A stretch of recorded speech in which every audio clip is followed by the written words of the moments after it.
হয়তো রাজনীতির কারণে আমাকে অনেকে অপছন্দ করতে পারে, এটা রাজনীতির কারণে, কিন্তু ব্যক্তিগতভাবে আমি কোনো অন্যায় করেছি, দুর্নীতি করেছি, স্বজনপ্রীতি করেছি, আমার রাজনৈতিক কার্যক্রম চালাতে গিয়ে কারো উপর অহেতুক কোনো ধরনের আমি অন্যায় কার্যকলাপ করেছি, এই ধরনের কথা কিন্তু কোনো শত্রুপক্ষ আপনাকে বলতে পারবে না। যারা আমাদের তরুণ ভাইয়েরা আছেন, আমি প্রয়োজনে নির্বাচিত হলে তাদেরকে নিয়ে বসবো এবং তাদেরকে বলবো কেমন বাসকালে তোমরা চাও। তাদের কাছ থেকে আমি প্রশ্ন করব, তাদের থেকে আমি সাজেশন নেব যে নতুন প্রজন্ম তারা কোন ধরনের বাসকালি চায়, এবং সেইভাবে আমি কাজ করার চেষ্টা করব। দল যদি আমাকে মূল্যায়ন নাও করে, যদি দল আমাদের এখান থেকে অন্য কাগজ ধানের শীষ দিয়ে নির্বাচন করার সুযোগ দেয়, আমি সকলের কাছে অনুরোধ করব সমস্ত ভুল ভ্রান্তি ভুলে গিয়ে দলমতের ঊর্ধ্বে উঠে সবাই ধানের শীষে ভোট দিয়ে আমাদের বাংলাদেশ জাতীয় দলের প্রার্থীকে জয়যুক্ত করবে। বাঁশখালী এক্সপ্রেস, দক্ষিণ চট্টগ্রামের কমিউনিটি পোর্টাল। সুপ্রিয় দর্শক, বাঁশখালী এক্সপ্রেসে স্বাগত জানাচ্ছি। আমি রহিম সৈকত। চট্টগ্রাম 16 তথা বাঁশখালী আসনে বাঁশখালীর 4 লক্ষ জনগণের প্রতিনিধিত্ব কে করবে তার পোশাকি রিহার্সাল ইতিমধ্যে শুরু হয়েছে। আমরা দেখতে পাচ্ছি বাংলাদেশের অন্যতম প্রধান দল, যারা বেশ কয়েকবার রাষ্ট্র ক্ষমতায় এসেছিল, বাংলাদেশ জাতীয়তাবাদী দল, সেই জাতীয়তাবাদী দল বিএনপির হয়ে বাঁশখালীতে যারা জনপ্রতিনিধিত্ব করার আকাঙ্ক্ষা, আশা, ইচ্ছা প্রকাশ করছেন, তারা বিগত বেশ কিছুদিন ধরে জনগণের সাথে সম্পৃক্ত হওয়ার চেষ্টা করছেন।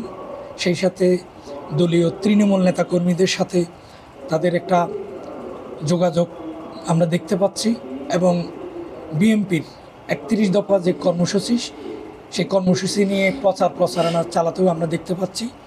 সেই আলোকে যারা বাঁশখালীতে সম্ভাব্য মনোনয়ন প্রত্যাশী বিএনপির, আমরা তাদের সাথে মুখোমুখি হচ্ছি। উদ্দেশ্য একটাই, তাদের মধ্যে যেই নির্বাচনে টিকিট পাক, যিনি নির্বাচিত হয়ে আসবেন, তিনি জনগণের প্রতি তার কী কমিটমেন্ট থাকছে, কী প্রতিশ্রুতি থাকছে, সেটা আমরা আমাদের প্ল্যাটফর্মের মাধ্যমে আপনাদেরকে জানিয়ে রাখবো। 5টা বছর অতিক্রান্ত হওয়ার পর আমরা মিলিয়ে দেখতে চাইব তিনি কথায় এবং কাজে কতটুকু নিয়োজিত রাখতে পেরেছিলেন। প্রিয় দর্শক, কথা আর বাড়াচ্ছি না, চলে যাচ্ছি বাঁশখালীর রাজনীতির পরিচিত মুখ, বাঁশখালী পৌরসভার প্রথম প্রশাসক এবং প্রথম মেয়র জনাব কামরুল ইসলাম হুসাইনির সাথে। তিনিও বিএনপির মনোনয়ন প্রত্যাশীদের একজন।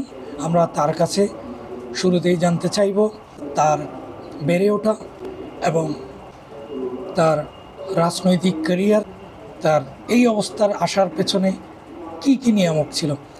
জনাব হোসাইনি, আপনাকে স্বাগত জানাচ্ছি। কেমন আছেন? হ্যাঁ, আপনাকেও স্বাগত জানাচ্ছি। আলহামদুলিল্লাহ, ভালো আছি। আমি বাঁশখালী এক্সপ্রেসের মাধ্যমে বাঁশখালীর সর্বস্তরের জনসাধারণকে স্বাগত জানাচ্ছি এবং কৃতজ্ঞতার ধন্যবাদ জানাচ্ছি। তো আসলে আপনি যেটা জানতে চেয়েছেন, আপনি নিশ্চয়ই জানেন এবং ইতিমধ্যে সবাই জানে যে আমাদের অন্তর্বর্তীকালীন সরকারের প্রধান উপদেষ্টা আগামী ফেব্রুয়ারিতে নির্বাচনের একটা ঘোষণা দিয়েছেন, যদিও এখনও তারিখ নির্ধারিত হয়নি। তো সেক্ষেত্রে আপনি যেটা জানতে চেয়েছেন, রাজনৈতিকভাবে আমার ভূমিকা বা আমি কীভাবে রাজনীতিতে এলাম।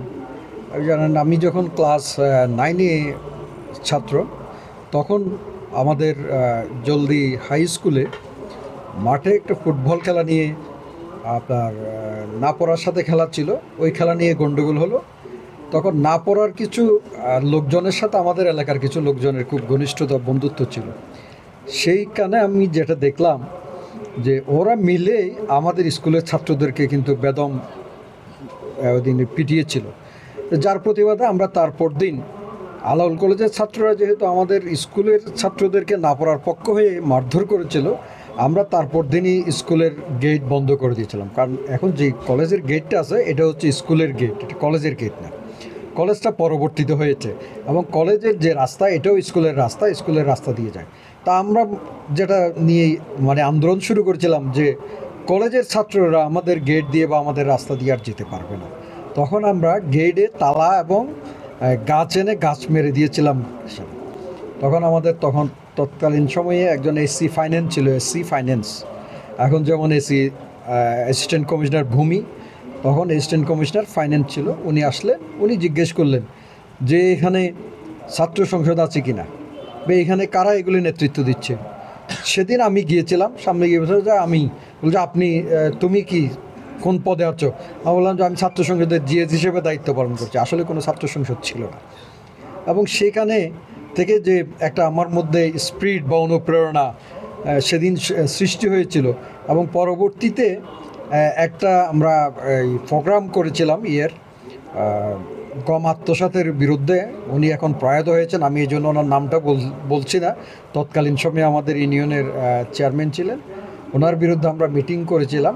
সেই মিটিংয়ে স্কুল পর্যায় থেকে আমি বক্তব্য দিয়েছিলাম, কলেজ পর্যায় থেকে আমাদের আরেকজন বড় ভাই এলাকার ফরকান ভাই, উনি বক্তব্য দিয়েছিলেন। পরদিন নয়া বাংলা এই নিউজটা খুব ভালো করে চাপানো হয়েছে। তখন কিন্তু এখানে পত্রিকা আসতো না। তা আমি ওই সময় দেখলাম যে পত্রিকা আমার নামটা এসেছে। তা আমার মধ্যে একটা স্পৃহা, আমার মধ্যে একটা স্পিরিট, যে পত্রিকায় আমার নাম এসেছে, আমি বক্তব্য দিয়েছি, বা আমি এই যে কলেজের প্রোগ্রামে আন্দোলন সংগ্রামে নেতৃত্ব দিয়েছি, এই স্পিরিট থেকে আমি চিন্তা করলাম যে আমি একটা রাজনৈতিক দলের সাথে সম্পৃক্ত হব। তা আমার মধ্যে সবসময় একটা জিনিস কাজ করতে, যেই দলটা নাই আমি ওই ধরনের একটা দল করব, অর্থাৎ যেটার অস্তিত্ব এখানে নেই, এই ধরনের একটা দল করব।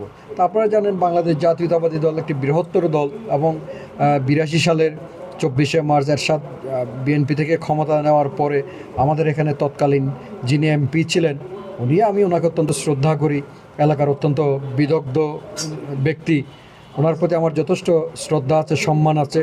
কিন্তু উনি যখন এরশাদ ক্ষমতা গ্রহণ করলেন, উনি বিএনপির নির্বাচিত এমপি, কিন্তু ওনার এমপি সংসদ সদস্য চলে গেল, উনি চলে গেলেন, তখন বাঁশখালী বিএনপি আসলে একটা অস্তিত্বহীন অবস্থায় ছিল। তা আমি মনে মনে চিন্তা করলাম যে আমি ওই সংগঠনের ছাত্র সংগঠন জাতীয়তাবাদী ছাত্রদল করব। তা আমি ছাত্রদল শুরু করলাম, এবং জলদি স্কুলে প্রথম কমিটি করে আমি নিজে আহ্বায়ক করলাম।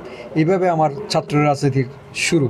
পরবর্তীতে আমরা 1986 সালে সম্ভবত, এটা আমার 83 সাল থেকে কিন্তু আমি স্কুল বেসড রাজনীতি করছি, কিন্তু অন্য মানে জেলা বা ইয়েতে খুব একটা যোগাযোগ ছিল না, তখন যাতায়াত ব্যবস্থা খারাপ ছিল। 86 সালে একদিন এসে আমরা আমাদের উপজেলা বিএনপিকে সংগঠিত করার জন্য, বা আমাদের দলকে সংগঠিত করার জন্য একদিন আমাদের এখানে সম্মেলন করার জন্য আসলেন আমাদের বর্তমান উনি আছেন আমাদের শাখাউজ্জামাল দুলাল ভাই, তৎকালীন পরবর্তী তিনি সাধারণ সম্পাদক হয়েছিলেন, এবং জনাব আব্দুল কাদের চৌধুরী, প্রয়াত আব্দুল কাদের চৌধুরী শ্রমিক নেতা ছিলেন, তিনি সহ আসলেন। এসে ওনারা খুঁজতেছেন একটা সম্মেলন করবে, কর্নেল অলি সাহেব প্রধান অতিথি, আবদুল্লাহ নোমান সাহেব আসবেন, ব্যারিস্টার সলিমুল হক মিল্কি খান আসবেন, আমাদের অনেক কেন্দ্রীয় নেতারা আসবেন, এবং আমাদের স্থায়ী কমিটির আরও অন্যান্য সদস্যরা আসবেন। এখন সম্মেলন করতে হবে, কিভাবে করা যায়, কিন্তু তারা কোনো লোক পাচ্ছে না।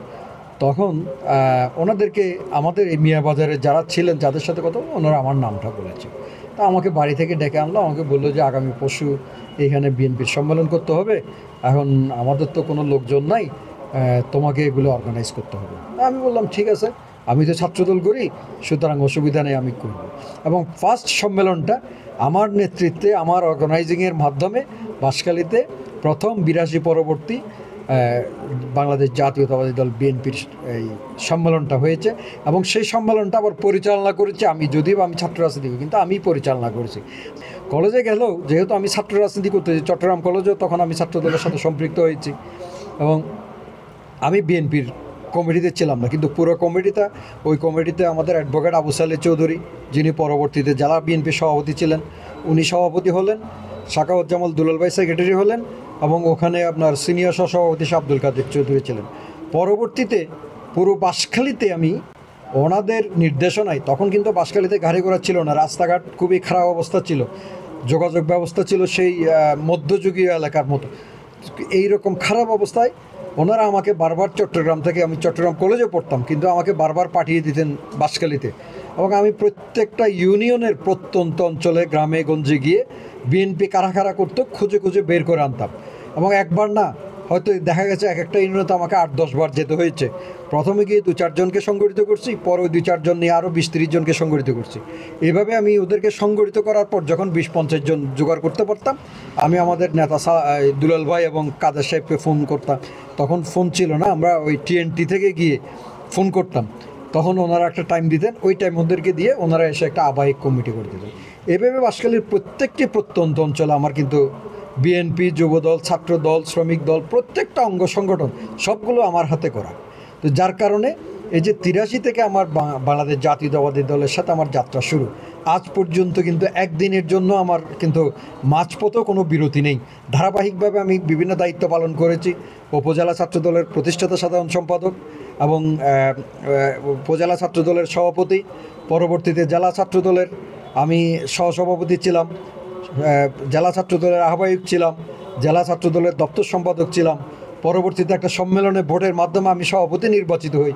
তখন তৎকালীন আমাদের নেতা কর্নেল অলি আহমেদ বীর বিক্রম সাহেব বললেন যে তোমাদেরকে আমি বিএনপিতে নিয়ে আসতে চাই, ছাত্র রাজনীতি আর করতে হবে না। ওইটা বলে আমাকে আর সভাপতি উনি হতে দেন নাই। যদিও আমি নির্বাচিত সভাপতি ভোটের মাধ্যমে, ব্যালটের মাধ্যমে 16 ভোটের মধ্যে আমি 14 ভোট পেয়েছিলাম, কিন্তু উনি আমাকে করেন, যেহেতু উনি আমাদের নেতা ছিলেন আমরা ওনার কথা মেনে নিয়েছি। অর্থাৎ ধারাবাহিকভাবে আমার যে রাজনৈতিক জীবন 83 থেকে শুরু এবং আজ পর্যন্ত 25 পর্যন্ত আমার 43 বছরের রাজনৈতিক জীবনে আমার একদিনের জন্য গ্যাপ হয় নাই। স্বৈরাচার এরশাদ বিরোধী আন্দোলনে বাঁশখালীতে একমাত্র ব্যক্তি যে ওই সময় উপজেলা ভাঙচুরের একটা মামলা হয়েছে, সেই মামলা একমাত্র আসামি ছিলাম বিএনপি থেকে আমি।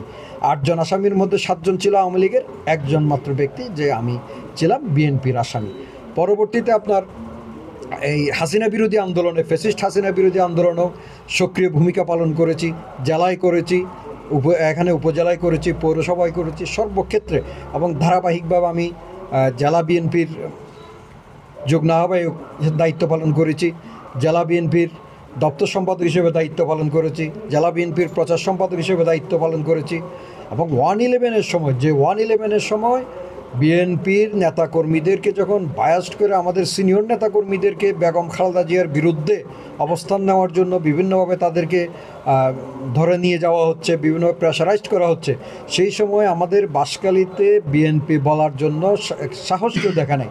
কিন্তু সেই সময়ও আমি ঢাকায় গিয়ে আমাদের তৎকালীন মহাসচিব খন্দকার দেলোয়ার সাহেবের সাথে ওনার নেম ভবনের ফ্ল্যাটে আমি দেখা করেছি এবং আমাদের আজকের সিনিয়র যুগ্ম সম্পাদক আমাদের রিজভী আহমেদ ভাইয়ের সাথে দেখা করেছি।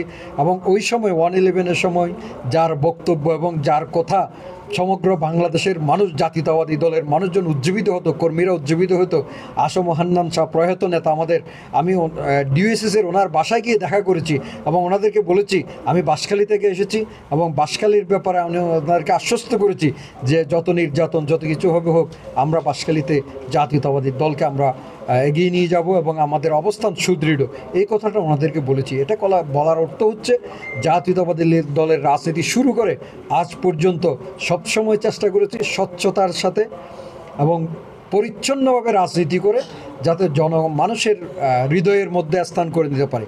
আমি সবসময় একটা জিনিস চিন্তা করতাম, আমার রাজনীতির কারণে, আমার ব্যবহারের কারণে, আমার আচরণের কারণে যাতে কোনো মানুষ কষ্ট না পায়। যদি কোনো মানুষ কষ্ট পায় তাহলে হয়তো এটা আমার দলের বদনাম হবে। সেই কারণে 43 বছরের রাজনৈতিক জীবনে আপনি যদি চিন্তা করেন, আওয়ামী লীগ বলেন, অন্যান্য বিরোধী দল বলেন, হয়তো রাজনীতির কারণে আমাকে অনেকে অপছন্দ করতে পারে, এটা রাজনীতির কারণে। কিন্তু ব্যক্তিগতভাবে আমি কোনো অন্যায় করেছি, দুর্নীতি করেছি, স্বজনপ্রীতি করেছি, আমার রাজনৈতিক কার্যক্রম চালাতে গিয়ে কারো উপর অহেতুক কোনো ধরনের আমি অন্যায় কার্যকলাপ করেছি, এই ধরনের কথা কিন্তু কোনো শত্রুপক্ষ আপনার বলতে পারবে না। এবং আমি মন্ত্রীর এপিএস হিসেবে দায়িত্ব পালন করেছি এবং পরবর্তীতে আপনি মনে করেন আমি পৌরসভার প্রশাসক এবং মেয়র হিসেবে দায়িত্ব পালন করেছি। আমি বারবার বলি, আমি আজকের এই দিনটা আমার জন্য একটি ঐতিহাসিক দিন। আজকের দিনটা হচ্ছে 2021 সালে আজকের এই দিনে আমার আব্বা ইন্তেকাল করেছে। ওই দিনটি ছিল আমার জন্য একটি অত্যন্ত বিভীষিকাময় দিন। মন্দির ভাঙ্গা মামলা দিয়ে, আমি তখন অ্যাক্সিডেন্ট করেছিলাম, হাঁটতে পারি না, এরপরও মন্দির ভাঙ্গা মামলা দিয়ে আমার আব্বার মৃত্যুসজ্জা আমাকে থাকতে দেয়নি ফ্যাসিস্ট আওয়ামী সরকার। সেই দিন আমি অনেক কষ্টে অনেক কিছু ম্যানেজ করে প্রশাসনকে অনেকভাবে করে আমি জাস্ট জানাজার অনুমতিটা নিয়ে এসেছিলাম এবং আমি আমার আব্বার জানাজায় দাঁড়িয়ে আব্বার লাশকে সামনে নিয়ে বলেছিলাম যদি আমি কোনো অন্যায় করি, তখন কিন্তু আওয়ামী লীগের রমরমা অবস্থা, ফেসিস্টদের রমরমা অবস্থা, সেই সময় আমি দাঁড়িয়ে বলেছিলাম যদি আমি কোনো অন্যায় করি, কোনো অপরাধ করি, কোনো দুর্নীতি করি, তাহলে আমি আমার আব্বার লাশ সামনে নিয়ে শপথ করছি আমি এই দেশের কোনো অন্যায় করিনি, কোনো দুর্নীতি করিনি, কোনো ধরনের অপরাধ করিনি। যদি কেউ প্রমাণ দিতে পারে আমি রাজনীতি করব না। এই সৎসাহস কিন্তু আমার ছিল এবং আমি ওই দিন আমার মরা বাপের লাশ সামনে নিয়ে এই কথা বলেছিলাম হাজারো জনতার সামনে। সেদিন জলদি হাই স্কুলের মাঠ লোকে লোকারণ্য হয়ে গেছিল, সেই জনতার সামনে আমি বলেছিলাম, কিন্তু কেউ আওয়ামী লীগের কেউ সেই চ্যালেঞ্জ গ্রহণ করেনি। এবং আমি মেয়র থাকাকালীন আমি বলেছি, আমার পরবর্তীতে 3 জন মেয়র ছিল আওয়ামী লীগের, আমি সেই সময় বলেছি এই আওয়ামী লীগের মেয়ররা যদি অনবীক্ষণ যন্ত্র দিয়েও তন্ন তন্ন করে খুঁজে আমার বিরুদ্ধে 1 টাকার দুর্নীতি প্রমাণ করতে পারে আমি রাজনীতি করব না। এই কথাগুলো আমি কিন্তু অত্যন্ত সৎ সাহসী করেছি। আমি 91-এর ঘূর্ণিঝড়ে এই বাঁশখালী উপজেলা সদর বা পৌর সদরে বিএনপির এমন কোনো নেতা ছিল না যারা এখানে থেকে নেতৃত্ব দিবে বা এই বিধ্বস্ত বাঁশখালীকে মানে পুনর্গঠনে কাজ করবে, এরকম কেউ ছিল না। আমাদের নেতারা ছিলেন অ্যাডভোকেট আবু সালেহ চৌধুরী, আনোয়ার আজিম ভোলা সাহেব, প্রফেসর মোকাররমুল কাদের, সাখাওয়াত-জামাল দুলাল, সবাই থাকতেন চট্টগ্রামে। তো ওই সময় আমি আপনারা জানেন যে মানে অনেকেই হয়তো জানে না, নতুন প্রজন্মের সমস্ত রিলিফ ওয়ার্কগুলো এনে আমাকে দেওয়া হতো। আমি এগুলো নিয়ে উপজেলা নির্বাহী কর্মকর্তার সাথে সমন্বয় করে বাঁশখালীর প্রত্যেকটি অঞ্চলে আমি বিতরণ করেছি। কিন্তু আজকে এই 91-এ এত রিলিফ ওয়ার্ক করলাম বাঁশখালীর প্রতিটি অঞ্চলে, কিন্তু কেউ কোনো দিন বলতে পারবে না যে আমি ওখান থেকে একটা রিলিফ মানে কোনো ধরনের 9-6 করেছি বা কোনো ধরনের করেছি, এই ধরনের কোনো অজুহাত দিতে পারবে না। বেড়িবাঁধ হয়েছে, বেড়িবাঁধ থেকে অনেকে অনেকভাবে কাজ করেছে, কিন্তু আমি কোনো ওখানে গিয়ে টাকা নিয়েছি বা কোনো ধরনের এটা হয়নি। ইভেন আমি বৈধভাবে যে ব্যবসা করা যায় সে ব্যবসাটুকুও করিনি। শুধু মানুষ এই কথাটা বলবে মনে করে যে আমি বিএনপি বা ক্ষমতাকে ব্যবহার করে, দলকে ব্যবহার করে এগুলো অর্জন করতেছি, এটা বলবে বলে আমি এটা করিনি। যার কারণে রাজনীতি, যেদিন আমার মেয়র গিয়েছে শেষ হয়েছে তারপর দিন থেকে আমি একটা পত্রিকায় অফিসে চাকরি করতেছি। তো এটা হচ্ছে আমি মানে পরিচ্ছন্নভাবে, দুর্নীতিমুক্তভাবে, সততার সাথে থেকে রাজনীতি করেছি, এই কারণে এটা সম্ভব হয়েছে। তো এই কারণে আমি যেটা মনে করি, আপনি যেটা বললেন যে আমার এই রাজনৈতিক জীবনে মধ্যে আমি অসংখ্য নেতাকর্মী সৃষ্টি করেছি, অসংখ্য নেতা। এবং আমার রাজনৈতিক জীবনের সবচেয়ে বড় সফলতা হচ্ছে এই যে জাফরুল ইসলাম চৌধুরী আজকে বাঁশখালীর গণমানুষের কাছে অত্যন্ত প্রিয় নেতা, বাঁশখালীর প্রতিটি মানুষের হৃদয়ে যার অবস্থান। এই জাফরুল ইসলাম চৌধুরীকে 93-তে যখন আমার সাথে আমাদের অ্যাডভোকেট আবু সালেহ চৌধুরীর সাথে রাজনৈতিক মতবিরোধ হয়, যখন উপজেলা ছাত্রদলের সম্মেলনে আমি সভাপতি হওয়ার পরও উনি আমাকে সভাপতি করতে চাইনি, তখন আমি চিন্তা করলাম যে একজন বিকল্প মানুষ সৃষ্টি করা দরকার। সেই সময় আমি 93-তে জাফরুল ইসলাম চৌধুরীকে, তৎকালীন আমাদের উপজেলা বিএনপি সভাপতি অধ্যাপক শহীদুল আলম চৌধুরী সাহেব ছিলেন এবং ওনার জাফরুল ইসলাম চৌধুরী সাহেবের আপন ফুফাতো ভাই আমাদের কালীপুর ইউনিয়ন বিএনপির সভাপতি ছিলেন মৌলানা নুরুল মুস্তফা সাহেব, উনি আমাকে বললেন যে একজন মানুষ আছে, তুমি যদি তাকে কালেক্ট করতে পারো তাহলে হয়তো এগিয়ে যেতে পারবা। তখন আমি ওনাকে জিজ্ঞেস করলাম যে উনি ওনার জাফরুল ইসলাম সাহেবকে দেখিয়ে দিলেন, ওনার নাম তখন জাহাঙ্গীর, ওনাকে চিনত জাহাঙ্গীর হিসেবে গুনাগুড়িতে। তখন আমি ওনার কাছে গেলাম এবং এই যে সংগ্রাম শুরু করলাম ওনাকে বিএনপিতে জয়েন করার জন্য। 95-এর 7ই নভেম্বর, ঐতিহাসিক 7ই নভেম্বর আমরা ওনাকে বিএনপিতে জয়েন করেছি এবং সেই দিন এক বিশাল বিএনপির 14 জন সিনিয়র নেতা, অ্যাডভোকেট আবু সালেহ চৌধুরী থেকে আরম্ভ করে যারা বিএনপি তৎকালীন নেতৃত্ব জেলা পর্যায়ে এবং উপজেলা পর্যায়ে, ওনারা সবাই মিলে সম্মিলিতভাবে অধ্যাপক শহীদুল আলম চৌধুরীর উনি সভাপতি ছিলেন, ওনার সভাপতিত্বে মিটিং হয়েছে। ওনার সভাপতিতে মিটিং করে জাফরুল ইসলাম চৌধুরীকে বাঁশখালীতে অবাঞ্ছিত ঘোষণা করা হলো, উনি বাঁশখালী আসতে পারবেন না। আমাকে ছাত্রদল থেকে আবু সালেহ চৌধুরী বহিষ্কার করলেন। জনৈক জাফরুল ইসলাম চৌধুরীকে নিয়ে আমি বাঁশখালীর পথ প্রান্তরে ঘুরে বেড়াচ্ছি। তা আমি কিন্তু কখনো দলীয়ভাবে যাইনি, আমি ওনাকে মানুষের কাছে নিয়ে যাওয়ার জন্য আমি শিক্ষা উৎসব করেছি, আলাউল কলেজে শিক্ষা উৎসব করে এনেছি। জলদি হাই স্কুলের মাঠে ফুটবল টুর্নামেন্ট করে সে ফুটবল টুর্নামেন্টে ওনাকে প্রধান অতিথি করে এনেছি। বাঁশখালী জলদি হাই স্কুলের মাঠে যে শহীদ মিনার, সেই শহীদ মিনারটা জাফরুল ইসলাম চৌধুরী অর্থে শহীদ মিনার নির্মাণ করছি, এর আগে কিন্তু শহীদ মিনার ছিল না। এইভাবে বিভিন্ন সামাজিক কর্মকাণ্ডের মাধ্যমে ওনাকে আমি বিভিন্ন জায়গায় নিয়ে গিয়েছি, অথচ এটাকে আমি ওনাকে বিএনপির প্রার্থী হিসেবে পরিচয় করিয়ে দিচ্ছি বলে উনি আমাকে তৎকালে আমার অত্যন্ত শ্রদ্ধাভাজন নেতা, যার কাছে আমার রাজনীতির অনেক কিছু উনি শিখেছি, কিন্তু উনি আমার উপর কেন জানি বিরাগ ভাজন ছিলেন, উনি আমাকে বহিষ্কার করলেন। আমি আবার ছাত্রদলের কেন্দ্রীয় কমিটিতে গিয়ে সে বহিষ্কার আদেশ উইথড্র করেছি যে বিএনপি বহিষ্কার করতে পারে না, উনি সুপারিশ করতে পারে। এই কথাটা বলে আবার এটা উদ্ধৃত করেছি, অনেক সংগ্রাম, অনেক ইতিহাস। এবং সেই দিন জাফরুল ইসলাম চৌধুরীকে আমি আমার গাড়িতে করে নিয়ে এসে এখানে এই স্টেজে তুলেছিলাম। আমি একটু পেছনে ছিলাম, উনি ওঠার সময় ওখানে ওনাকে ধাক্কা দিয়ে ফেলে দেওয়া হলো, এবং সেই সময় ওনাকে আমরা সবাই নিয়ে আবার তুললাম, উনি বক্তব্য দিলেন এইভাবে ওনাকে। এবং এর আগে ওনাকে আমি আবু সালেহ চৌধুরী সাহেব এবং কর্নেল অলি সাহেব, আমাদের আনোয়ার আজিম সাহেব সভাপতি ছিলেন ওনার বাড়িতে, আবার ওখানে নিয়ে গেলাম। ওখানে নিয়ে গিয়ে আমি অলি সাহেবের সাথে ওনাকে অলি সাহেবের রুমে ওনাকে ঢুকিয়ে দিলাম। এইভাবে ওনাকে আমি আনুষ্ঠানিকভাবে বিএনপিতে জয়েন করার জন্য কাজ করেছি, এবং কর্নেল অলি আহমদ সাহেবের মাধ্যমে করিয়েছি। 2007 সালে আবার যখন আমাদের রেজাউল করিম সাহেব ছিলেন জমিদার বাড়ির পুইসরি বিএনপিতে, উনি বিএনপিতে থেকে চলে গেলেন। বিএনপি দক্ষিণাঞ্চলে যখন অবস্থা খুব খারাপ হয়ে গেছে, কারণ ওগুলি জমিদার অধ্যুষিত এলাকা, আমি জাফর ভাইকে প্রস্তাব দিলাম, জাফর ভাই একজন মানুষ আছে, তাকে যদি নিয়ে আসা যায় তাহলে হয়তো রেজাউল করিম সাহেবের শূন্যতা পূরণ হবে। উনি বললেন কি? আমি বললাম যে আলমগীর কবির চৌধুরী। বলছি উনি তো আওয়ামী লীগ করে, আজ যাই করবে করুক, ওনাকে বললে আসবে। ওনার সাথে কথা বললাম, উনি রাজি হলেন, ওনাকে আবার জাফর ভাইয়ের কাছে নিয়ে গেলাম, ওনার মাধ্যমে বিএনপিতে যোগদান করালাম। অর্থাৎ আমি নিজেকে ধন্য মনে করি এই কারণে যে বিএনপি করতে গিয়ে জাফরুল ইসলাম চৌধুরীর মতো একজন মানুষ, যে মানুষের বাঁশখালীর সর্বস্তরের গণমানুষের কাছে যার অবস্থান, সেই ধরনের একজনকে আমি, যদিও বা উনি আমার নেতা, ওনাকে আমি শ্রদ্ধা করি, সম্মান করি, এবং আমার রাজনীতিতে উনি আমার, আমি মনে করি উনি আমার অনেকটা পথ প্রদর্শকের মতো। এরপরও কিন্তু এই মানুষকেও আমি বিএনপিতে যোগদান করিয়েছি, এবং আলমগীর কবির চৌধুরীকেও যোগদান করিয়েছি। একজন এমপি হয়েছেন, একজন মন্ত্রী হয়েছেন, আরেকজন উপজেলা চেয়ারম্যান হয়েছেন। পাশাপাশি আজকে যদি আপনি দেখেন বাঁশখালীর বিভিন্ন এলাকায় যে চেয়ারম্যানরা অনেকে নির্বাচিত হয়েছে, অনেকেই কিন্তু রাজনৈতিক দীক্ষাটা আমার হাতেই। আমি বলি যে আপনার ইউনিয়ন, কাথারি ইউনিয়নের চেয়ারম্যান, তাকে আমি গোট থেকে এনে ছাত্রদল রাজনীতি করিয়েছি, আর জিজ্ঞেস করলে বলবে, এবং সে চেয়ারম্যান হয়েছে। এই ধরনের অসংখ্য নেতাকর্মী সৃষ্টি করেছি। এই কারণে আমি যেটা মনে করি, এবং বাঁশখালীতে ঘূর্ণিঝড়ে বিধ্বস্ত বাঁশখালী কিন্তু 91-এর ঘূর্ণিঝড়ে সবচেয়ে চট্টগ্রামের মধ্যে ক্ষতিগ্রস্ত এলাকা হচ্ছে বাঁশখালী। প্রায় 45,000, যদি আমার এই অ্যাসেসমেন্টটা ভুল না হয়, প্রায় 45,000 মানুষ মারা গিয়েছে। পশ্চিম বাঁশখালী একটা বিরান ভূমিতে পরিণত হয়েছিল, কোনো চিহ্নই ছিল না। সেই অবস্থায় কিন্তু আমি রিলিফ ওয়ার্ক করেছি দলের পক্ষ থেকে এবং সরকারের পক্ষ থেকে। এগুলি করার মধ্য দিয়ে এলাকার সর্বস্তরের মানুষের কাছে একটা আমার অবস্থান সৃষ্টি করেছি। যেহেতু আমি ওখানে কোনো ধরনের নয় ছয় করি নাই, মানুষ আমাকে হৃদয় দিয়ে তারা গ্রহণ করেছে।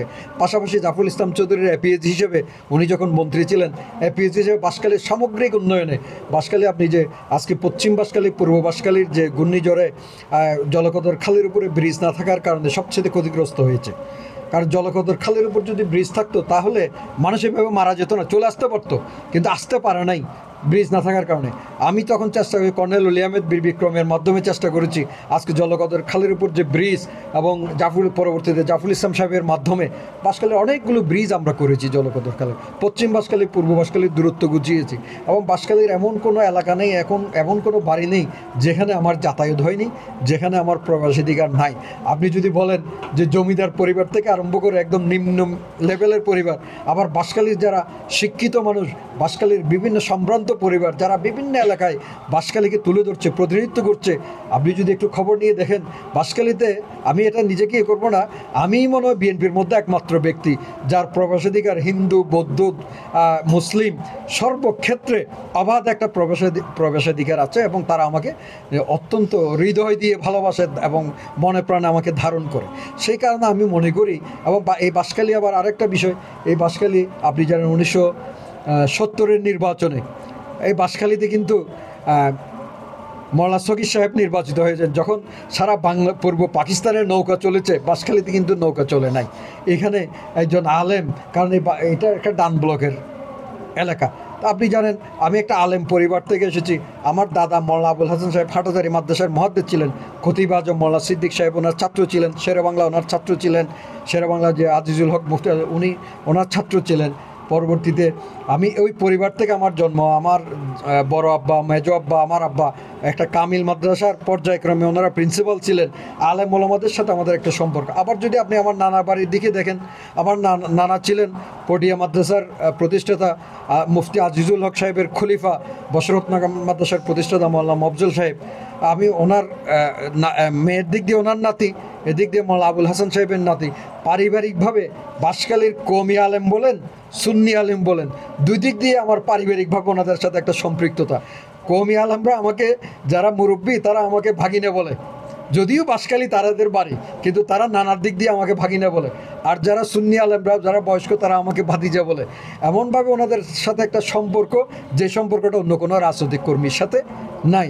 এবং আপনার হিন্দু বৌদ্ধ, আপনি যদি ওখানে যান, এক বাক্যে সব, রামুতে বৌদ্ধ মন্দির আক্রমণ হলো, আমি এই বৌদ্ধ মন্দির পাহারা দিয়েছি। আপনার বাবরি মসজিদে হামলা হয়েছে বাঁশখালীতে, সেদিন আমি প্রত্যেকটা মন্দিরে মন্দিরে গিয়ে তাদেরকে অভয় দিয়েছি এবং কাজ করেছি। এই সব কিছু মিলে হিন্দু বৌদ্ধ এবং এখানে যে আলেম ওলামারা আছে, তাদের কিন্তু একটা বিশাল ভোট ব্যাংক আছে। আমি যেটা মনে করি, যদি দল আমাকে মূল্যায়ন করে, আমাকে নমিনেশন দেয়, অবশ্যই তাদের ভোটটা আমার পক্ষে আসবে। এবং আরও একটা বিষয়, বাঁশখালীর যারা সম্ভ্রান্ত ফ্যামিলি, যারা বাঁশখালীকে ওন করে বিভিন্ন জায়গায়, সেটা ডাক্তার বলেন, আইনজীবী বলেন, বিশ্ববিদ্যালয়ের শিক্ষক বলেন, স্কুলের শিক্ষক বলেন, কলেজের শিক্ষক বলেন, ওনাদের সাথে আমার যে একটা হৃদ্যতা, যে একটা সম্পর্ক, এবং তাদের সাথে আমার যে ভাব বিনিময়, প্রত্যেকটা মিলে, সেটা দলমত যে দলেই করুক, তাদের সাথে আমার যে সুসম্পর্ক, এই সম্পর্কটাকে কাজে লাগিয়ে কিন্তু আমি নির্বাচনে কাজ করতে পারবো। বাঁশখালীতে যে বিএনপির যে কয়েকজন আমরা নমিনেশন প্রত্যাশী দেখতে পাচ্ছি, তো তাদেরকে বাদ দিয়ে আপনাকে কেন মনোনয়ন প্রদান করবেন? কোন যোগ্যতা বলে আপনি তাদের থেকে নিজেকে এগিয়ে রাখছেন?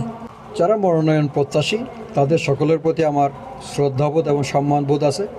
একটা রাজনৈতিক দলে সকলেরই একটা আকাঙ্ক্ষা থাকে, এমপি হবে, উপজেলা চেয়ারম্যান হবে, মেয়র হবে। সে প্রত্যাশা থেকে অনেকে নমিনেশন চাইতে পারে, এটা একটা স্বাভাবিক ব্যাপার। কিন্তু দল যাকে মূল্যায়ন করবে, আমি অবশ্যই তার পক্ষে আমাদের অবস্থানটা হবে। তো এই ক্ষেত্রে গিয়ে আমাদের যে পাশাপাশি অন্যান্য যারা নমিনেশন চাচ্ছেন, তাদের চেয়ে আমি যেটা মনে করি, বাঁশখালীর সামগ্রিক, বাঁশখালীতে একটা নির্বাচন যখন আপনি করবেন, আপনাকে অনেকগুলো প্রক্রিয়া কিন্তু একটা নির্বাচনে কাজ করে, অনেক বিষয় কাজ করে। এইসব ক্ষেত্রে আমি মনে করি, আমি যেহেতু 83 সাল থেকে ধারাবাহিকভাবে আজ অবধি জাতীয়তাবাদী দলের সাথে জড়িত এবং বিভিন্ন পর্যায়ে আমি নেতৃত্ব দিয়েছি, সর্বক্ষেত্রে নেতৃত্ব দিতে গিয়ে, এবং আমি মেয়র ছিলাম 2 বার, আপনার প্রশাসক ছিলাম, মন্ত্রী রেপিএস ছিলাম। সব কিছু মিলিয়ে বাঁশখালীর সামগ্রিক উন্নয়নে আমার যে ভূমিকা, যে কর্মকাণ্ড, এবং বাঁশখালীর গণমানুষের সাথে আমার যে সম্পর্ক, এবং সর্বোপরি উপজেলা সদরে আমার বাড়ি হওয়ার কারণে বাঁশখালীর প্রত্যেকটি প্রত্যন্ত অঞ্চলের মানুষের সাথে আমার সবসময় একটা সম্পর্ক এবং টাচ হয়। এই ক্ষেত্রে আমি মনে করি যে অন্যান্য জনের চেয়ে যদি দল আমাকে মূল্যায়ন করে, এবং যেই দল বিএনপি কিন্তু 82 পরবর্তী বিএনপিকে কিন্তু বাঁশখালীর প্রত্যন্ত অঞ্চলে আমি গিয়ে বিএনপি, যুবদল, ছাত্রদল প্রত্যেকটা কমিটি করেছি, যার কারণে মানুষের সাথে আমার একটা বিশাল কানেক্টিভিটি। এই কানেক্টিভিটিটা কিন্তু আমাদের অনেকেরই নাই। অনেকেই ধরেন আজকে নমিনেশন চাচ্ছে, তারা রাজনীতি করেছে, আমি তাদের প্রতি শ্রদ্ধাশীল, কিন্তু বাঁশখালীর মাটিও মানুষের সাথে তাদের এই সম্পর্কটা নাই। হয়তো অনেকেই নির্বাচন আসছে, এখন এসে বিভিন্ন জায়গায় তারা কাজ করছে, কিন্তু বাঁশখালীর গণমানুষের সাথে তাদের যে কানেক্টিভিটি বা যে সম্পর্ক, সেটা নেই। একজন মানুষ সবসময় চিন্তা করে যে এই মানুষটাকে সহজে আমি পাবো কি না, এই মানুষটার সাথে সহজে আমি কথা বলতে পারবো কি না, তাকে দিয়ে আমার কাজটা হবে কি না। মানুষ শুধু তো দলকে দিয়ে চিন্তা করলে হবে, দলের বাইরেও কিন্তু ফ্লোটিং অনেক ভোটার আছে। এই ভোটারগুলো কাকে ভোট দিচ্ছে, কাকে এরা বাছাই করবে? এরা বাছাই করবে যে যাকে সে সবসময় পেয়েছে। আপনি জানেন যে এখানে বিভিন্ন গ্রুপ, উপগ্রুপ বিভিন্নভাবে আছে, কিন্তু আমি ব্যক্তিগতভাবে আমি যে যাই করবে করুক, যারা জাতীয়তাবাদী দলের সাথে সম্পৃক্ত, সে কার সাথে আছে সেটা আমার কাছে বড় বিবেচ্য বিষয় নয়।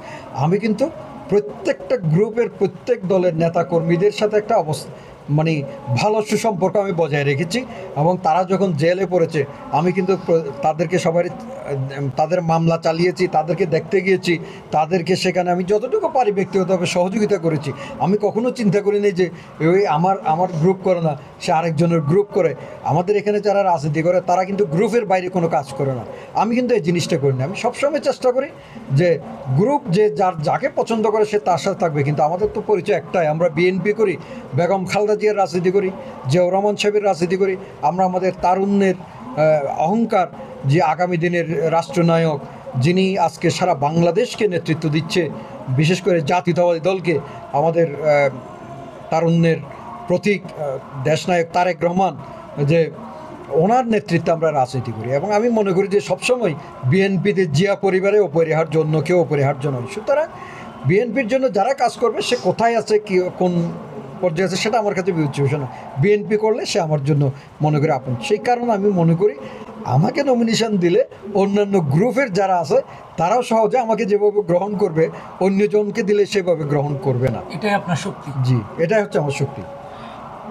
বাঁশখালীর একজন সাধারণ নাগরিক হিসেবে কোন কোন সমস্যাগুলো আপনি দেখছেন, এবং যদি নির্বাচিত হওয়ার সুযোগ পান সেই সমস্যাগুলো নিরসনে কাজ করবেন, এমন প্রায়োরিটি ভিত্তিতে কি কি আপনার প্ল্যানিংয়ের মধ্যে আছে? তবে বাঁশখালীতে যা উন্নয়ন হয়েছে জাফরুল ইসলাম চৌধুরী সাহেবের আমলে হয়েছে, এরপরে বিগত 17 বছর কোনো উন্নয়ন দৃষ্টিতে পড়ে এরকম কোনো উন্নয়ন হয়নি। তা আমি যেহেতু জাফরুল ইসলাম সাহেবের এপিএস হিসেবে কাজ করেছি এবং একজন সচেতন রাজনৈতিক কর্মী হিসেবে বাঁশখালীর প্রত্যেকটি প্রত্যন্ত অঞ্চলে আমার ঘুরে বেড়ানোর সুযোগ হয়েছে দলকে সংগঠিত করার জন্য। বাঁশখালীর প্রতিটি সমস্যা কিন্তু আমার নখদর্পণে। সুতরাং আমি যদি নির্বাচিত হই, আমি চেষ্টা করব বাঁশখালীর সব সমস্যাগুলো পর্যায়ক্রমে শেষ করার জন্য। তা আপনি যেটা বলছেন বাঁশখালীর বড় সমস্যা, এখন বাঁশখালীর মনে করেন বড় সমস্যাগুলোর মধ্যে আমাদের সড়ক সমস্যা। এই সড়ক নিয়ে কিন্তু আমরা দীর্ঘদিন কাজ করেছি। জাফরুল ইসলাম সাহেবের এপিএস হিসেবে আমি কাজ করেছি, পরবর্তীতে মেয়র হিসেবে কাজ করেছি। ইভেন আজকে যিনি আমাদের এই যে প্রধান নির্বাচন কমিশনার, উনি যখন প্ল্যানিং কমিশনে ছিল, আমি মেয়র থাকা অবস্থায় একদিন আমরা ওনাকেও নিয়ে এসেছিলাম বাঁশখালীতে। এই যে তৈলাদ্বীপ ব্রিজ থেকে কালারমাঠ দিঘির যে 12 ফিট রাস্তাটা ছিল, ওটাকে 18 ফিট করেছি, কিন্তু এটা আমার প্রস্তাবে, এবং ওনাকে এনে প্ল্যানিং কমিশনের একটা আপত্তির কারণে ওটা বন্ধ ছিল, ওটা আমরা করেছি। তো সেই কারণে আমি মনে করি বাঁশখালীর প্রতিটি সমস্যা আমার একটা নখদর্পণে আছে। যেমন বাঁশখালীর প্রধান সমস্যার মধ্যে বেড়িবাঁধের সমস্যা, যেটা হচ্ছে আমাদের পশ্চিম বাঁশখালীর জীবন মরণ সমস্যা। তা আমি যদি নির্বাচিত, আল্লাহ পাক যদি নির্বাচিত করে বা দল যদি আমাকে মনোনয়ন দেয়, আমি এই বেড়িবাঁধ, একটা স্থায়ী বেড়িবাঁধ নির্মাণ করার চেষ্টা করব। পাশাপাশি বেড়িবাঁধের উপর একটা বিকল্প রাস্তা, এটা কিন্তু কর্নেল অলি আহমদ সাহেব যখন যোগাযোগ মন্ত্রী ছিল, আমি তখন বয়সে ছোট হলো, আমি কিন্তু ওনাকে ওই সময় প্রস্তাব দিয়েছিলাম যে বেড়িবাঁধের উপর যদি আমরা একটা বিকল্প রাস্তা করতে পারি, তাহলে পশ্চিম বাঁশখালীতে একটা বিকল্প বাঁশখালী সৃষ্টি হবে। বাঁশখালী সড়কটাকে আমরা যাতে, বাঁশখালী সড়ক আপনারা জানেন এইটা হচ্ছে বিকল্প সড়ক কক্সবাজার, এদিক দিয়ে গেলে প্রায় 45 কিলোমিটার কমে যাবে, তেল যানবাহনের জ্বালানি খরচ কমবে, মানুষের সময়ের সাশ্রয় হবে, এবং এটা একটা বিকল্প সড়ক। কোনো কারণে ওই কক্সবাজার সড়ক যদি বন্ধ হয়ে যায়, তাহলে এই সড়ক দিয়ে যাতায়াত করতে পারবে। সব কিছু মিলে আমার প্ল্যানিংয়ে থাকবে স্থায়ী বেড়িবাঁধ নির্মাণ করা, রাস্তার উন্নয়ন করা, রাস্তাকে 4 লাইনে উন্নীত করা। পাশাপাশি আপনার এই বাঁশখালীটা হচ্ছে একটা পর্যটন উপজেলা। আপনি জানেন বাঁশখালীতে ইকো পার্ক আছে, যেটা জাফরুল ইসলাম সাহেব করেছেন। বাঁশখালীতে চা বাগান আছে, বাঁশখালীতে কক্সবাজারের মতো একটা বিশাল সমুদ্র সৈকত আছে। এই ধরনের প্রাকৃতিক নৈসর্গ কিন্তু অন্য উপজেলা আপনি পাবেন না। সুতরাং এই বাঁশখালীকে যদি আমরা একটা পর্যটন উপজেলা হিসেবে গড়ে তুলতে পারি, তাহলে এখানকার মানুষের জীবনযাত্রার মান বাড়বে, এখানকার অনেকের কর্মসংস্থানের ব্যবস্থা হবে। আমি চেষ্টা করব যাতে এটাকে পর্যটন উপজেলা হিসেবে আমরা গড়ে তুলতে পারি। পাশাপাশি এখানে শিক্ষা, স্বাস্থ্য, এটা খুবই খারাপ অবস্থা। স্বাস্থ্য কমপ্লেক্সের অবস্থা কিন্তু করুণ অবস্থা। চেষ্টা করব স্বাস্থ্য কমপ্লেক্সে এখন 50 শয্যা আছে, এটাকে আরও মিনিমাম 75 শয্যা উন্নীত করার জন্য চেষ্টা করব, এবং এটাকে আধুনিকায়ন করার চেষ্টা করব। সবচেয়ে যেটা বড় হচ্ছে, আমি চেষ্টা করব যে যেহেতু আমার উপজেলা সদরে আমার বাড়ি, প্রতিটি খবর নেওয়া আমার পক্ষে কোনো সমস্যাই না। আমি চেষ্টা করব যে এখানে মনে করেন ডাক্তাররা আছেন, তারা ঠিকমতো থাকেন না, আমি চেষ্টা করব তারা যাতে এখানে থাকেন। এবং আপনি জানেন যে এই যে বেড়িবাঁধের কথা আমি যেটা বলেছি, আমাদের পানি উন্নয়ন বোর্ডের একটা বিশাল অফিস আছে, কত সুন্দর অফিস, কিন্তু একজন স্টাফও এখানে থাকে না, যার কারণে এই এলাকার বেড়িবাঁধের কাজগুলো যথাযথভাবে হয় না। আমি চেষ্টা করব যদি আল্লাহ আমাকে নির্বাচিত আমি হই বা দল মনোনয়ন দেয়, আমি চেষ্টা করব যে ওই অফিসটা ওখানে যাদের দায়িত্বশীল যে অফিসারগুলো আছে তারা যাতে এখানে থেকে আমাদের বেরিবাদের কাজ করতে পারে।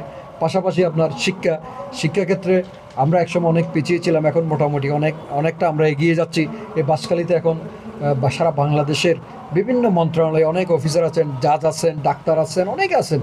আমরা চেষ্টা করব যে আগামী দিনে এই শিক্ষা ব্যবস্থাকে যাতে আরও বেশি আমরা এগিয়ে নিতে পারি সেই প্রচেষ্টা থাকবে, এবং সেই ক্ষেত্রে গিয়ে শিক্ষা, স্বাস্থ্য এবং বিশেষ করে মানুষের যাতায়াত ব্যবস্থা, বেড়িবাঁধ এইগুলোকে সংস্কার করার জন্য যেখানে যা যা করতে হয় প্রয়োজনে আমাদের এলাকায় যারা টেকনিক্যাল পার্সন আছে, বিশেষজ্ঞ আছে, তাদের মতামত নিয়ে, এবং যারা আমাদের তরুণ ভাইয়েরা আছেন যারা আজকে এই যে জুলাই আন্দোলনে নেতৃত্ব দিয়েছে এবং তাদের অনুসারী যারা আছেন, আমি প্রয়োজনে নির্বাচিত হলে তাদেরকে নিয়ে বসবো এবং তাদেরকে বলবো কেমন বাঁশখালী তোমরা চাও। তাদের কাছ থেকে আমি প্রশ্ন করব, তাদের থেকে আমি সাজেশন দেব যে নতুন প্রজন্ম তারা কোন ধরনের বাঁশখালী চায়, এবং সেইভাবে আমি কাজ করার চেষ্টা করব। পাশাপাশি যারা প্রবীণ আছে তাদের তো একটা অভিজ্ঞতা আছে, তাদের অভিজ্ঞতাকে আমি শেয়ার করব এবং তাদের অভিজ্ঞতা নিয়ে নতুনদের দৃষ্টিতে কোন ধরনের বাঁশখালী চাই সেই প্ল্যানিংটা তাদের কাছ থেকে নিয়ে আমি বাঁশখালীকে একটি সুন্দর আদর্শ মডেল বাঁশখালী হিসেবে গড়ে তোলার জন্য চেষ্টা করব।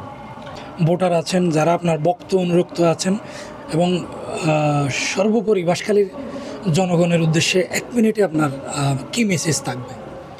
বাঁশখালীবাসীর কাছে আমি অত্যন্ত কৃতজ্ঞ, কারণ বাঁশখালীর মানুষ আমাকে হৃদয় দিয়ে ভালোবাসে। আমি যখন এখনও বাঁশখালীর বিভিন্ন জায়গায় যাই, তাদের যে আন্তরিকতা, তাদের যে ভালোবাসা, এটার ঋণ আমি কখনো শোধ করতে পারবো না। তাই বাঁশখালীবাসীর কাছে আমার সর্বস্তরের দলমত নিয়ে সকলের কাছে আমার অনুরোধ থাকবে যে আমি আমার রাজনৈতিক জীবন বাঁশখালীর প্রতিটি মানুষ দেখেছে। আমার দায়িত্বকালীন সময়ে আমি মেয়র হিসেবে দায়িত্ব পালন করেছি, সেটাও সকলে দেখেছে। সব কিছু মিলে আমি যেটা মনে করি যে আমি যে সততার কথা আমি তো বললে হবে না, আমি মানুষটা কেমন এটা বাঁশখালীর মানুষকে জানতে হবে যে আমি সৎ তার সাথে নিষ্ঠার সাথে একাগ্রতার সাথে যে দীর্ঘ 43 বছর বাঁশখালীর মানুষের জন্য কাজ করেছি। আমি আশা করি বাঁশখালীর মানুষ এটা মূল্যায়ন করবে, এবং আমি বিশ্বাস করি যে বাঁশখালীর মানুষ যদি এটা মূল্যায়ন করে বা আমাকে যদি আল্লাহ পাক নির্বাচিত হওয়ার, মানুষ হচ্ছে সহায়ক শক্তি, কিন্তু নির্বাচিত করা না করা এটা আল্লাহর ইচ্ছে সম্পূর্ণ। যদি নির্বাচিত হই মানুষের সহযোগিতা নিয়ে, জনগণের সহযোগিতা নিয়ে, আমি বাকি জীবন চেষ্টা করব আমার অতীত জীবনে যেমন কোনো কলঙ্ক নেই, কোনো কালিমা নেই, আমি মৃত্যুর আগ পর্যন্ত চেষ্টা করব যাতে আমার জীবনে আমার সেই সংসদ সদস্যকালীন জীবন বা যদি নির্বাচিত হই সেই সময়ে আমার জীবনে যাতে কোনো ধরনের কালিমা লেপন না হয় সেই চেষ্টাটুকু করব। এবং বাঁশখালীর মানুষের কাছে উদাত্ত আহ্বান থাকবে, আপনারা আমার জন্য দোয়া করবেন, আপনারা আমাকে সহযোগিতা করবেন, আমি আজীবন আপনাদের পাশে থাকব। এই প্রত্যাশা আমি আপনাদের মাধ্যমে বাঁশখালীর সর্বস্তরের জনগণের কাছে, বিশেষ করে তরুণ প্রজন্মের কাছে আমি এই আহ্বানটুকু জানাচ্ছি। তরুণ প্রজন্ম বিশেষ করে যারা আজকে বাঁশখালীকে তারা বাংলাদেশের বিভিন্ন জায়গায় তারা তুলে ধরবেন, তাদের যে চিন্তা চেতনা, তাদের যে মনোভাব, আমি মনে করি প্রবীণ এবং তরুণের সমন্বয়ে যদি আমরা কাজ করতে পারি তাহলে ইনশাআল্লাহ বাঁশখালী একটি সুন্দর বাঁশখালী হবে। এবং সেই প্রত্যাশা ব্যক্ত করে বাঁশখালীর সর্বস্তরের জনগণকে আপনাদের মাধ্যমে আমি অভিবাদন জানাচ্ছি, কৃতজ্ঞতা জানাচ্ছি। পাশাপাশি আগামী নির্বাচনে দল যদি কোনো কারণে, এটা হচ্ছে আমার শেষ বক্তব্য, এই আহ্বানটুকু আমি বাঁশখালীর মানুষের কাছে রাখতে চাই আপনাদের মাধ্যমে। ধন্যবাদ আপনাকে। ব্যস্ততম সময়ে আমাদেরকে সময় দিয়ে বাধিত করেছেন, সেজন্য আমাদের বাঁশখালী এক্সপ্রেসের পক্ষ থেকে, বাঁশখালীর জনগণের পক্ষ থেকে আপনাকে ধন্যবাদ ও কৃতজ্ঞতা জানাচ্ছি। হ্যাঁ, আপনাকেও ধন্যবাদ। বিশেষ করে বাঁশখালী এক্সপ্রেস, আমি যতটুকু জানি বাঁশখালী এক্সপ্রেসের যাত্রা থেকে যেদিন শুরু হয়েছে সেই থেকে আজ পর্যন্ত বাঁশখালী এক্সপ্রেস বাঁশখালীর কথাই বলছে, গণমানুষের কথাই তুলে ধরছে। এবং বাঁশখালী এক্সপ্রেস আমি যতটুকু জানি কোনো রাজনীতি বা কোনো ব্যক্তি বিশেষের প্রতিষ্ঠান না হয়ে গণমানুষের প্রতিষ্ঠান হিসেবে আজকে তারা স্বীকৃতি লাভ করেছে। এই জন্য আমি আপনাদেরকে বাঁশখালীর সর্বস্তরের মানুষের পক্ষ থেকে এবং আমার ব্যক্তিগত পক্ষ থেকে, আমার দলের পক্ষ থেকে আবারও আন্তরিক ধন্যবাদ এবং কৃতজ্ঞতা জানাচ্ছি। ধন্যবাদ আপনাকে। প্রিয় দর্শক, আমরা এতক্ষণ কথা বললাম বাঁশখালী ভবিষ্যৎ সংসদ সদস্য প্রার্থী হিসেবে যিনি মাঠে ময়দানে চষে বেড়াচ্ছেন, বিএনপির মনোনয়ন প্রত্যাশী সাবেক পৌর মেয়র জনাব কামরুল ইসলাম হোসাইনির সাথে। প্রিয় দর্শক, বাঁশখালী থেকে যারা ভবিষ্যতে নির্বাচন করতে ইচ্ছুক, জনপ্রতিনিধি হতে ইচ্ছুক, তাদের কাছে, তাদের সামনে জনমনের যেই সমস্ত প্রশ্ন আমরা সেগুলো তুলে ধরছি, সেগুলোর উত্তর বের করে আনার চেষ্টা করছি। আশা করছি আমরা প্রত্যেকটা প্রার্থী থেকে তারা বাঁশখালী নিয়ে কী ভাবছেন, বাঁশখালী নিয়ে তারা কী চিন্তা করছেন, এটা আমরা জনগণের কাছে তুলে ধরতে পারবো এবং জনগণও তাদের যোগ্যতম প্রতিনিধি হিসেবে বাছাই করতে সমর্থ হবে। প্রিয় দর্শক, দেখা হবে অন্য কোনো জনপ্রতিনিধি হতে ইচ্ছুক তেমন কোনো প্রার্থীর সাথে, তেমন কোনো ব্যক্তির সাথে। সেই পর্যন্ত ভালো থাকুন, সুস্থ থাকুন এবং অবশ্যই বাঁশখালী এক্সপ্রেসের সাথেই থাকুন।